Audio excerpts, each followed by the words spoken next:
Hello friends, मैं पीयूष शर्मा आज फिर से आपके साथ। दोस्तों, छोटी छोटी मगर मोटी बातों में आज हम आपके लिए एक ऐसा टॉपिक लेकर आए हैं जिसमें से हर एग्ज़ाम में एक ना एक क्वेश्चन ज़रूर पूछा जाता है, पर वो टॉपिक ऐसा है जिसमें कन्फ्यूज़न ज़रूर होता है और हमारा क्वेश्चन या उस क्वेश्चन का जवाब हम कई बार गलत कर आते हैं।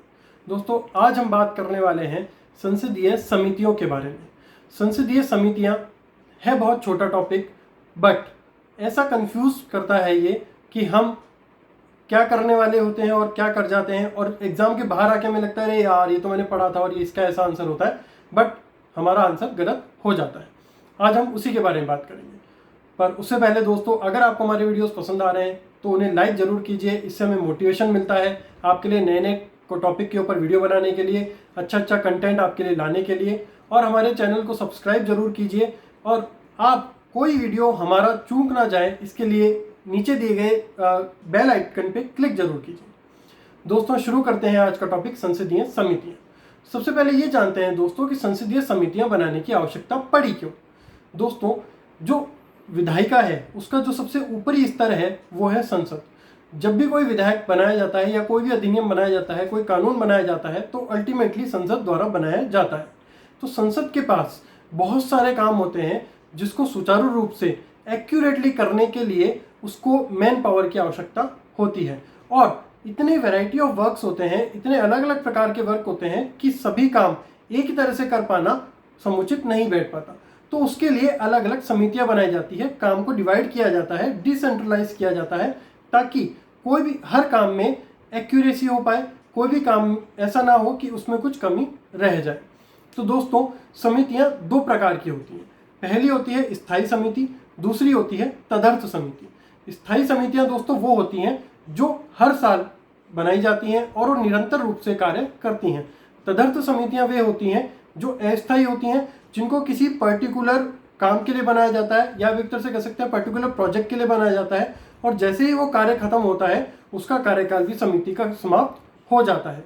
तो क्या दोस्तों हर संसद में बनने वाली समिति संसदीय समिति होती है? जी नहीं दोस्तों, संसदीय समिति होने के लिए भी 4 नियम बनाए गए हैं।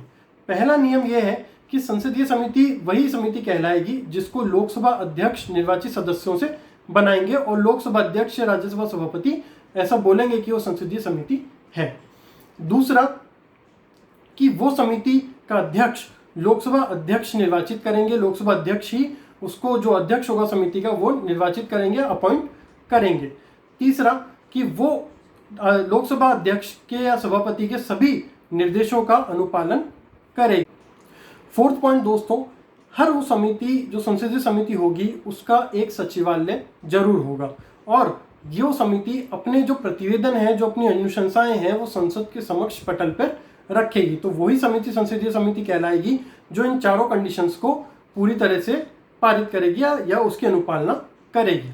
कई बार दोस्तों संसद में परामर्श समिति भी बनाई जाती है, पर वो एक संसदीय समिति नहीं होती है, क्योंकि वो इन चारों नियमों में इनका पालन नहीं करती है, उसका कोई सचिवालय नहीं होता है। ये दोस्तों बात करें हमने समितियों की, स्थायी और तदर्थ समिति। दोस्तों हम बात करेंगे स्थायी समितियों की। ये कुल 6 प्रकार की होती हैं। हम पहले प्रकार की बात करते हैं, वित्त समितियां। ये सबसे मुख्य समितियां हैं दोस्तों, और इनमें से ही अधिकांशतः क्वेश्चन पूछा जाता है। वित्त समितियां 3 प्रकार की होती हैं।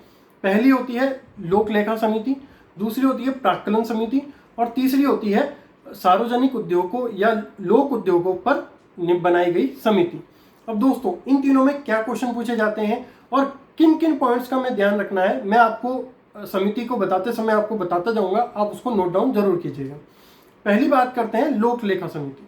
दोस्तों ये सबसे पुरानी समिति है जो भारत सरकार अधिनियम 1919 के अनुसार बनाई गई थी। इसका सबसे पहले ये 1921 में बनाई गई थी, और तब से ये लगातार चली आ रही है। दोस्तों इसमें टोटल 22 सदस्य होते हैं।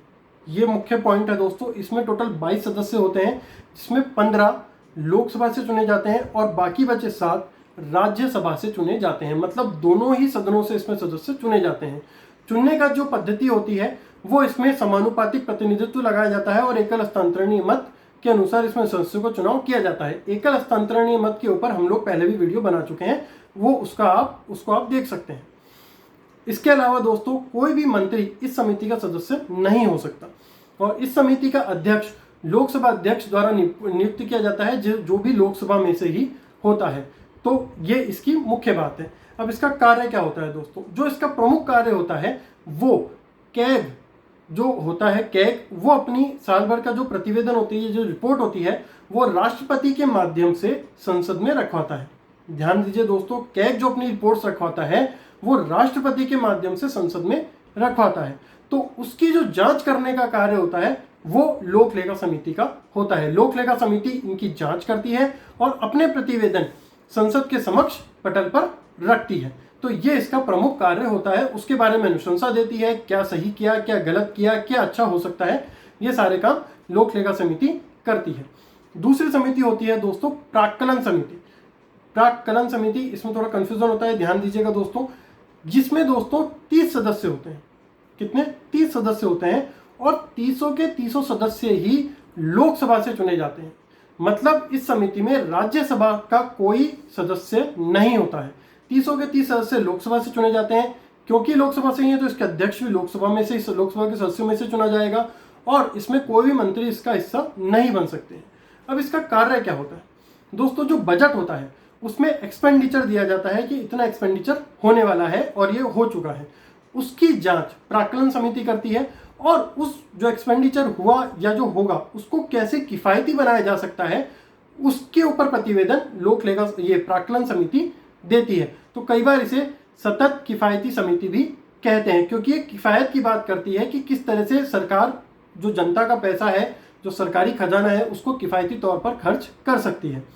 तो ये प्राक्कलन समिति होती है। 30 सदस्य होते हैं, राज्यसभा का कोई सदस्य नहीं होता है। ठीक है।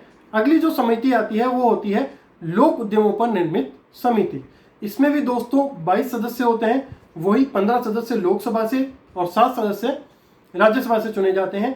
समानुपातिक प्रतिनिधित्व और एकल हस्तांतरण मत द्वारा इसमें लोगों को निर्वाचित, सदस्यों को निर्वाचित किया जाता है। और अध्यक्ष जो बनाए जाते हैं वो लोकसभा अध्यक्ष द्वारा इसमें लोकसभा के सदस्यों में से बनाया जाता है और मंत्री इसका हिस्सा नहीं होते हैं। मतलब तीनों समितियों का हिस्सा मंत्री नहीं हो सकते हैं। ठीक है। इनका क्या काम होता है दोस्तों? कैग जो अपने प्रतिवेदन रखता है, उस लोक सेवा उद्यमों पे जो प्रतिवेदन रखता है उसकी जांच ये समिति करती है। इसके अलावा जो PSUs हैं, जो लोक सेवा उद्योग हैं, उनके ऊपर भी अपने प्रतिवेदन ये संसद के समक्ष रखती है और उनमें प्रॉफिट कैसे बढ़ाया जा सकता है, सरकार जनता की सेवा और किस तरह से अधिक कर सकती है, इसके बारे में इस समिति द्वारा प्रतिवेदन संसद के पटल पे रखे जाते हैं। तो दोस्तों आज हमने स्थायी समितियों में 3 समितियां, जो पहली से वित्त समितियां थी, उसके तीनों प्रकार की समितियों के बारे में जाना। इसी तरह हम और अच्छा कंटेंट आपके लिए लाते रहेंगे। हमारे वीडियोस को लाइक करते रहिए, सब्सक्राइब करते रहिए, पढ़ते रहिए दोस्तों। जय हिंद।